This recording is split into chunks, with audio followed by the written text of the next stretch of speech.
Talk about my process a little bit. So anyway, thank you everyone for coming and welcome. I'm going to just tell you a little bit about my collection process. So I started collecting stones on the New England shorelines back in the 1990s. Geology of the Earth is a rich subject, and seeing fragments shaped by waves along the seashore stirred something in me. At certain points, my collecting process grew obsessive. I wasn't taking a lot of stones from the beach like some people do to decorate their garden, but I did look intensely for just the right stone.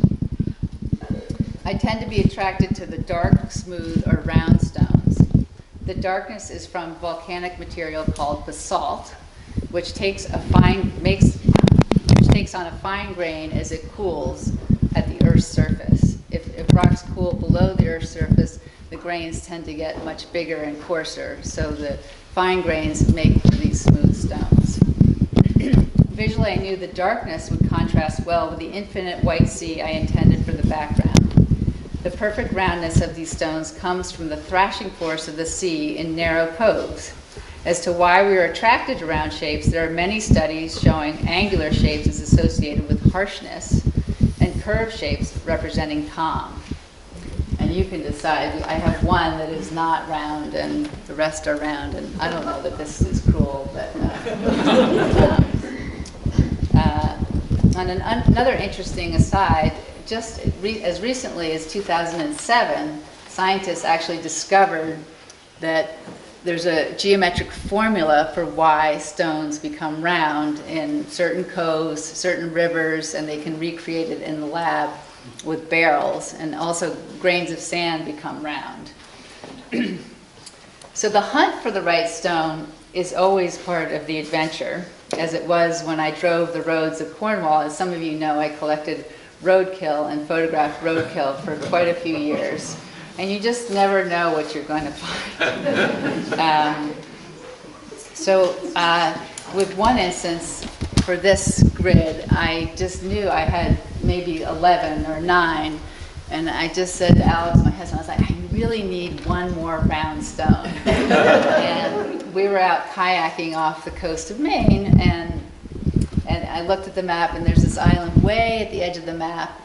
And I was like, okay, that's where we're going. And so through swells and seas, and seals were flip-flopping to tell us to get away from their pups. And so we arrive on this beach. And the gods were telling me something, because immediately just the worst swarm of biting flies descended upon us and actually drew blood. And Alex went off to look at an old buoy collection, and I went off looking for my stone. And then I was like, I gotta get out of here. And I see him running along the coast, and I'm running like, quick, And so we left. And as with the artistic process, I didn't even end up using those stones in this grid.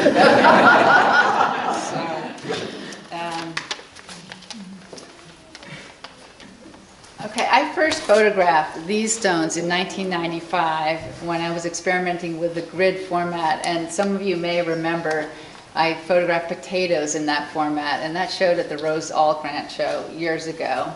And with the stones, I had a shadow under them, and it just wasn't quite working. So I stuck them in a box, and for nearly 30 years they were under my desk. And then during COVID, I just was like, I was thinking about time, and I kicked the button. I was like, oh, well, these are 420 million years old, so maybe I'll take a look at these again. So then I started thinking about how to photograph them, and many of you are kind of confused if you've read the press release about taking 20 to 50 images of each stone. I'm not creating these in Photoshop. They're exactly what the stones look like, but with a digital camera, if you come in close, the focus falls off very quickly. And so I had to take like layers of photographs to make sure that they're in focus. And then I blended it together in Photoshop. And a quick word on photography itself, I love to philosophize over photography. And so you could say that a lot of people say I took a photograph, so that I've taken photographs, but I would say I made these photographs. It's more accurate to say I made them. They're not exact copies of the original, and I played with their tone. Excuse me, I had this allergy cough. I played with their tone and scale and have represented them in a way that I want them to look.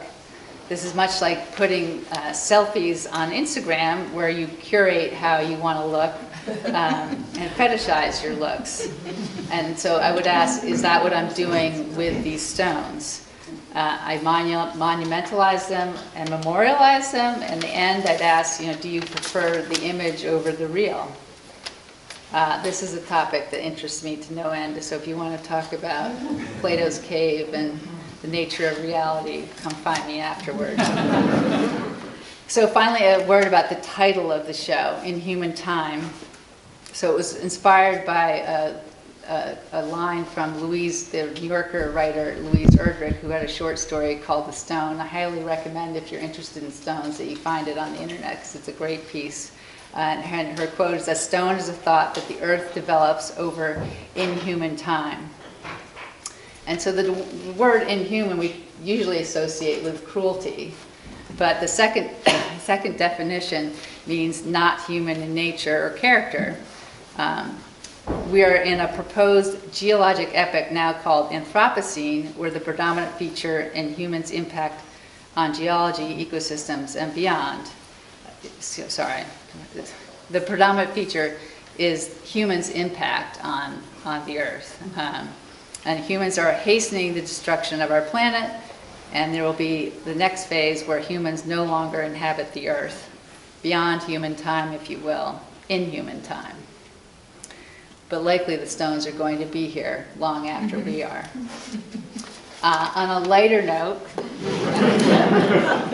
and thank goodness we are still in human time, I just want to mention and thank you, Ann Coffin, because I wouldn't be here without you, and I think I'd still be at my computer assessing and coming up with another variation. So I really needed a deadline, and you provided that, and so literally I wouldn't be here if it weren't for you. I'd also like to thank Alex and Hector and Rivs. I couldn't have done this without you. Hector, I hectored you constantly.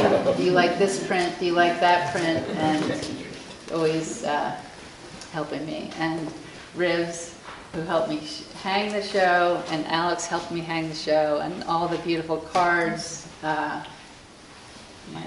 My dear one. So finally, there have been some surprises tonight. One couple have already left, who traveled from about an hour and a half away. And I have one friend from Los Angeles that came all the way to New York.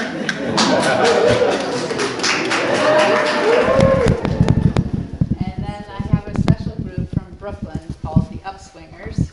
A friend, Lydia Dunworth, coined the phrase as we all struggled to get back to our careers after raising children, and they came especially for this show tonight. And so it means the world to me that you came. And let's see. The library staff, Margaret and Kirk, and I just couldn't have done this without you. Just going into their drawers, and the hanging took 19 hours. So anyway, if you have any questions, that's really all I have to say. So